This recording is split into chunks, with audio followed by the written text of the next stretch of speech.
ओम शांति। 2 जुलाई 2026 की मुरली है। मुख्य रूप से बाबा ने कहा, हे भारतवासी बच्चों, तुम्हारा आदि सनातन देवी देवता धर्म अति श्रेष्ठ था। तुम सर्वगुण संपन्न 16 कला संपूर्ण थे।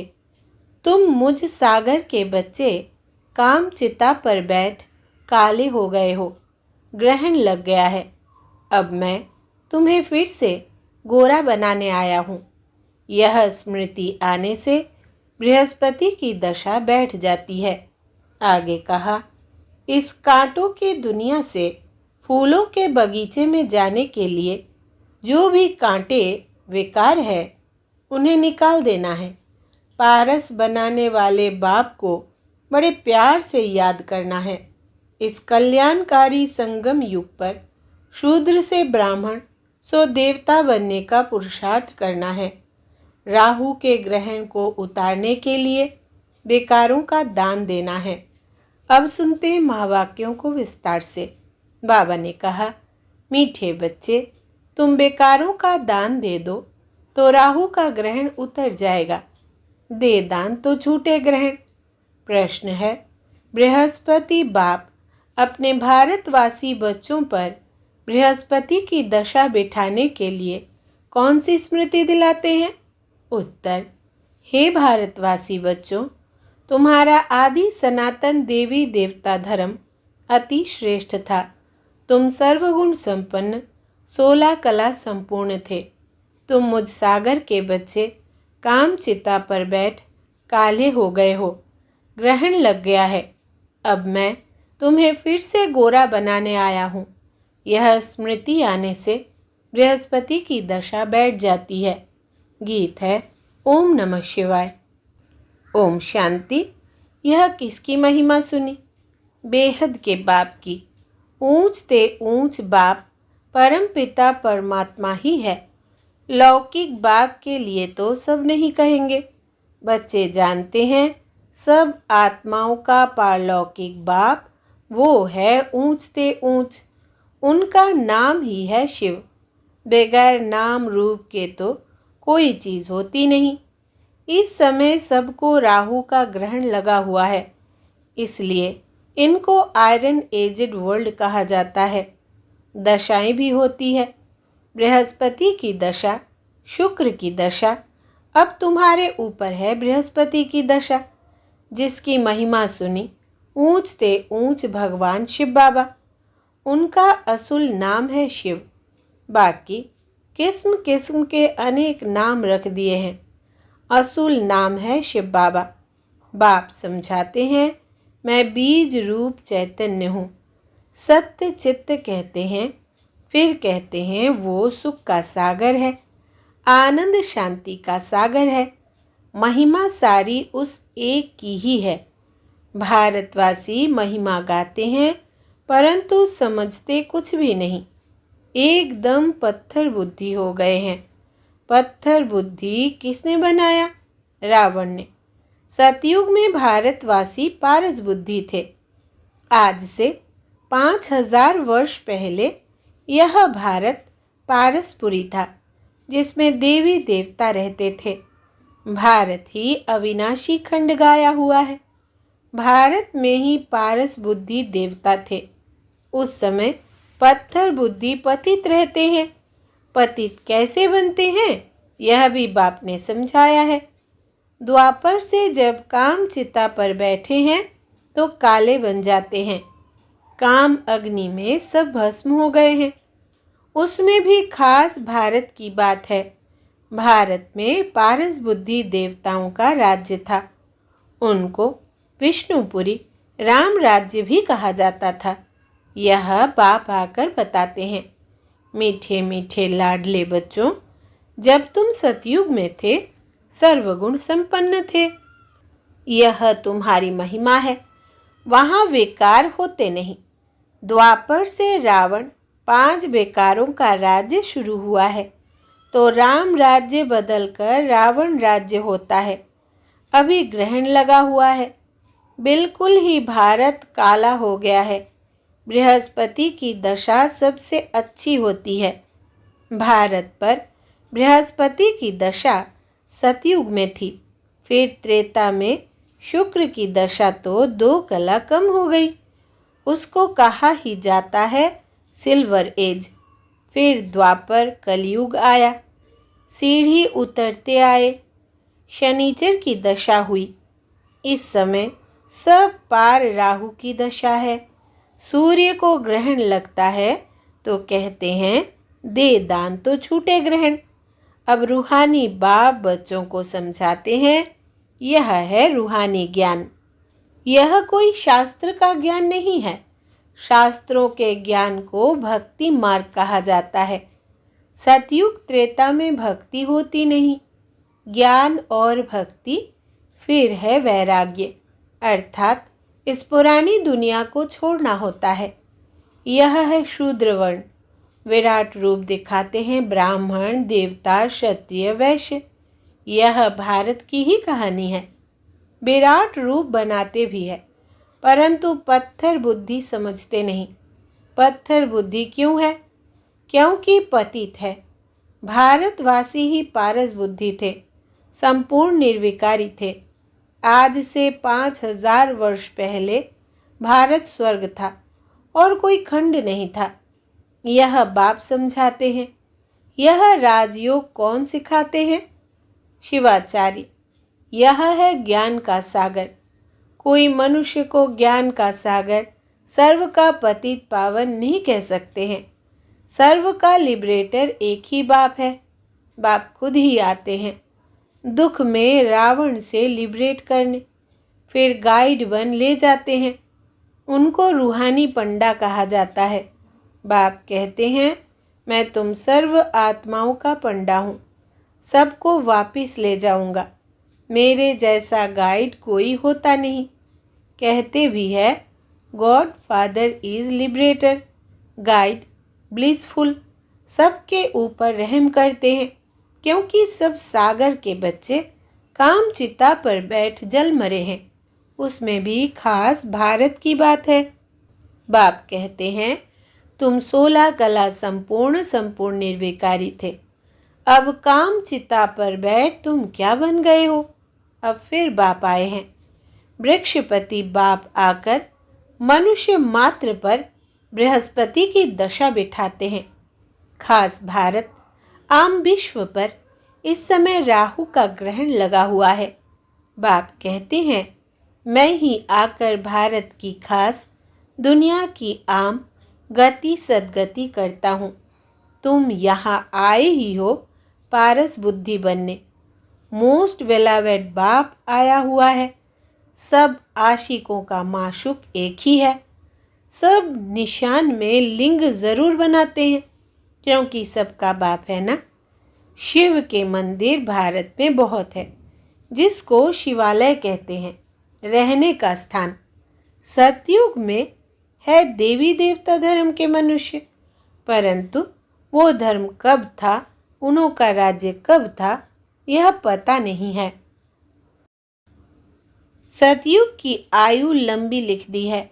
बाप बैठ समझाते हैं तुम्हारे ऊपर अब बृहस्पति की दशा बैठ रही है 21 जन्मों के लिए।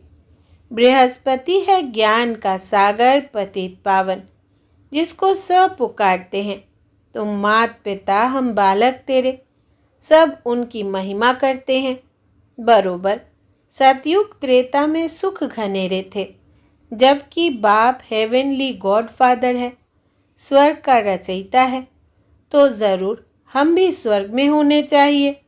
बाप समझाते हैं तुम सब स्वर्गवासी थे, अब नरकवासी बने हो।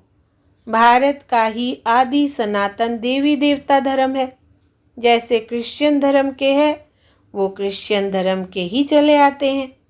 बाप कहते हैं तुम देवी देवता धर्म वाले अपने धर्म को क्यों भूल गए हो, जबकि तुम देवी देवता धर्म के थे। बाप स्मृति दिलाते हैं तुम्हारा सबसे श्रेष्ठ धर्म कर्म था। अभी तुम नीच पापी कंगाल बन गए हो। तुम हो ही देवताओं के पुजारी, फिर अपने को हिंदू क्यों कहलाते हो? भारत का यह क्या हाल हो गया है? जो देवता धर्म के है वो विकारी बनने के कारण अपने को देवता कहलाते नहीं। बाप कहते हैं अभी इस पतित दुनिया का अंत है। महाभारत लड़ाई भी खड़ी है। भगवान उवाच हम तुमको सतयुग के लिए राजयोग सिखाता हूँ। भगवान तो एक ही है, हम उनके बच्चे शालिग्राम हैं।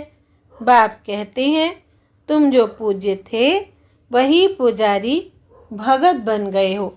अब फिर ज्ञान लेते हो पूज्य देवता बनने के लिए। फिर द्वापर से पूज्य सो पुजारी बन जाएंगे। तुम पूरे 84 जन्म लेते हो। जिन्होंने 84 जन्म लिए हैं वही आकर ब्रह्मा कुमार कुमारी बनेंगे। ब्रह्मा द्वारा आदि सनातन धर्म की स्थापना यह भी गाया हुआ है।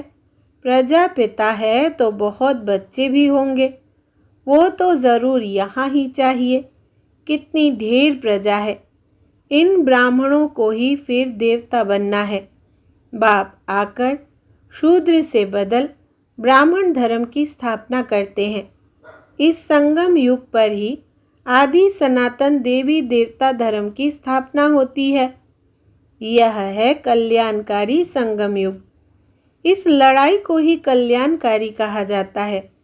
इस विनाश के बाद ही फिर स्वर्ग के गेट खुलते हैं। तुम यहाँ आए हो स्वर्गवासी बनने व विष्णुपुरी में चलने। तुम बच्चों पर अब अविनाशी बृहस्पति की दशा है। 16 कला संपूर्ण कहा जाता है। फिर 2 कला कम होती है तो शुक्र की दशा कहा जाता है। सतयुग में बृहस्पति की दशा है, फिर त्रेता में शुक्र की दशा। फिर नीचे गिरते आए हो। मंगल की, शनिचर की, राहु की दशा भी होती है। जन्म जन्मांतर उल्टी दशाएं फिरती आई है। अब बाप द्वारा बृहस्पति की दशा बैठी है। यह है बेहद का बाप, ज्ञान का सागर, पतित पावन। वही तुम्हारा बाप भी है, शिक्षक भी है, सद्गुरु भी है। बाकी सब है झूठे, किसकी सद्गति कर नहीं सकते। इसको कहा जाता है विशेष वर्ल्ड। वो है वाइसलेस वर्ल्ड। अब विशेष वर्ल्ड में सभी बहुत दुखी हैं। लड़ाई मारा मारी क्या क्या हो रहा है। इसको कहा जाता है खूने नाहक। बगैर कोई कसूर के क्या क्या करते रहते हैं। एक ही बाम ऐसा गिराएंगे जो झट सारे खलास हो जाए। यह वही संगम युग का समय है। तुम देवताओं के लिए फिर नई दुनिया चाहिए। तो अब बाप कहते हैं मीठे मीठे बच्चे मन मना भव। यह कौन से बाप ने कहा? शिव बाबा ने। वो तो है निराकार। यूं निराकार तो तुम भी हो, परंतु तुम पुनर्जन्म में आते हो। मैं नहीं आता हूँ। इस समय सब पतित है, एक भी पावन नहीं। पतित बनना ही है। सतो रजो तमो में उतरना पड़े। इस समय सारा झाड़ जर्जरीभूत अवस्था को पाया हुआ है। दुनिया बिल्कुल पुरानी हो गई है। अब फिर से उनको नया बनाना पड़े। पतित दुनिया में देखो मनुष्य कितने हैं। पावन दुनिया में बहुत थोड़े राज्य करते हैं। एक ही धर्म था और कोई धर्म नहीं था। भारत को ही हेवन कहा जाता है।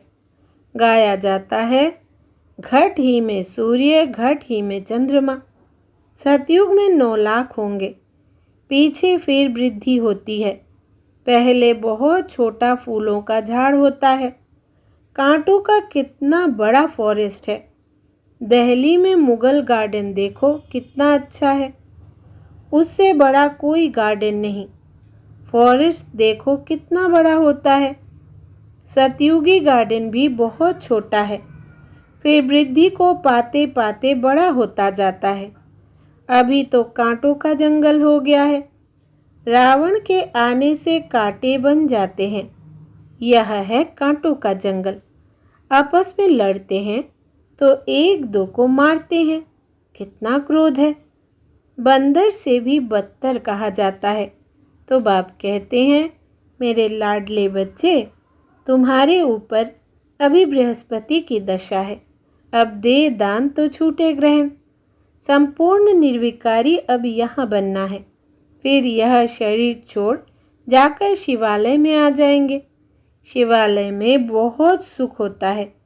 देवी देवताओं का राज्य है। सतयुग को कहा जाता है शिवालय, कलयुग को कहा जाता है वैश्यालय। यह वैश्यालय रावण ने स्थापन किया है। अब बाप कहते हैं, पतित से पावन बनना है, कैसे बनेंगे? क्या त्रिवेणी में गंगा में स्नान करने से पावन बन जाएंगे? यह तो जन्म जन्मांतर करते आए हो। करोड़ों मनुष्य जाकर स्नान करते हैं। बहुत नदियाँ, नाले, तालाब आदि है। जहाँ पानी देखते हैं जाकर स्नान करते हैं, क्योंकि अपने को पतित समझते हैं। अब पारसनाथ तुम्हारी पारस बुद्धि बना रहे हैं। तुम ऐसे पारसनाथ बाप को कितना प्यार से याद करते हो। अच्छा, मीठे मीठे सिकिलदे बच्चों प्रति माता पिता बाप दादा का याद प्यार और गुड मॉर्निंग। रूहानी बाप की रूहानी बच्चों को नमस्ते। हम रूहानी बच्चों की रूहानी माता पिता बाप दादा को याद प्यार, गुड मॉर्निंग और नमस्ते बाबा, नमस्ते। धारणा के लिए मुख्य सार। पहला, इस कांटों की दुनिया से फूलों के बगीचे में जाने के लिए जो भी कांटे विकार है उन्हें निकाल देना है।